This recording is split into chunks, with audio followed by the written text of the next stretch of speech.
Tuhan, dosaku menggunung tinggi, tapi rahmat-Mu melangit luas.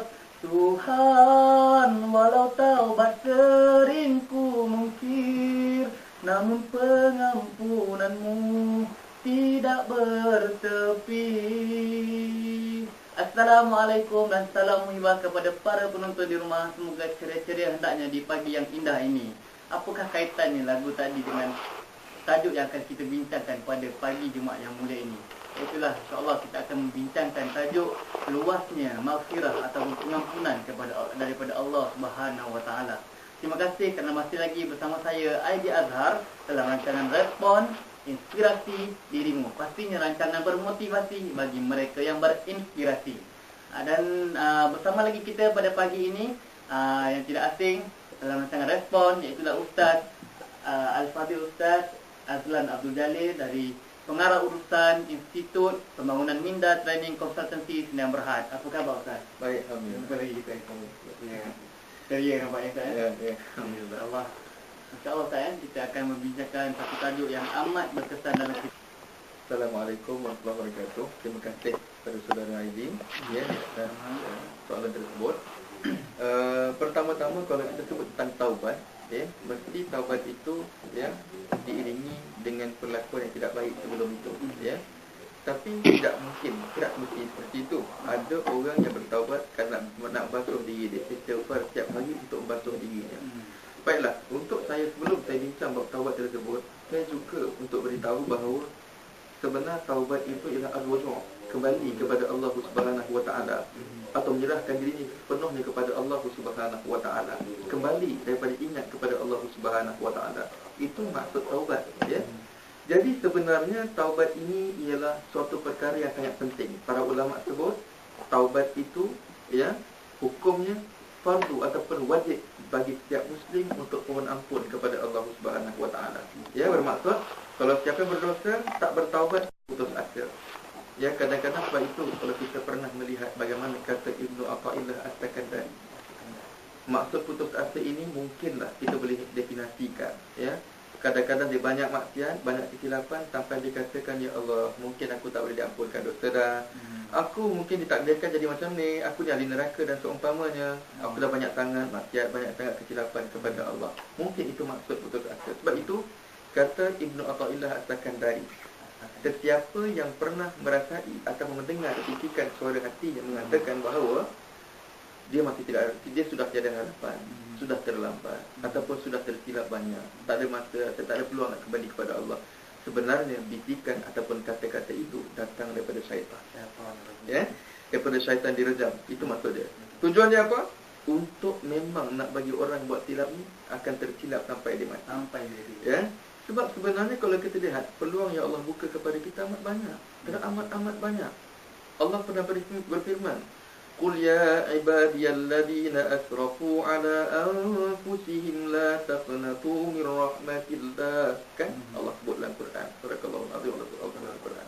Allah sebut, wahai orang-orang yang telah melampau batas, yang banyak maksiat, kesilapan kepada aku, jangan la taqnatu, jangan putus asa dengan rahmat aku. Sesungguhnya aku innallaha Ghafur Rahim dan seumpamanya. Banyak ayat-ayat itu jumpa bahawa sebenarnya Allah itu Maha Pengampun dosa-dosa hamba seluruhnya. Jadi ini menunjukkan bahawa sebenarnya tiada alasan untuk kita mengatakan kita terlambat. Tiada alasan untuk kita mengatakan bahawa kita sudah tidak punya masa untuk bertaubat. Tiada alasan. Selagi Allah buka masa kepada kita, ada sedikit panduan yang diberikan kepada kita. Dan pada itu kita akan jelas selepas ini bagaimana untuk kita teruskan. Terima kasih Ustaz. InsyaAllah penonton kita jumpa lagi. Kalau kita ingat tadi kita sebut taubat itu fardu ataupun satu kewajipan kepada manusia. Kenapa pentingnya taubat? Sebab di sebalik taubatnya ada ketenangan. Di sebalik taubat ada ketenangan. Kita jangan lupa bahawa manusia ini berasal pada dua elemen penting yang kadang-kadang kita kurang sedar.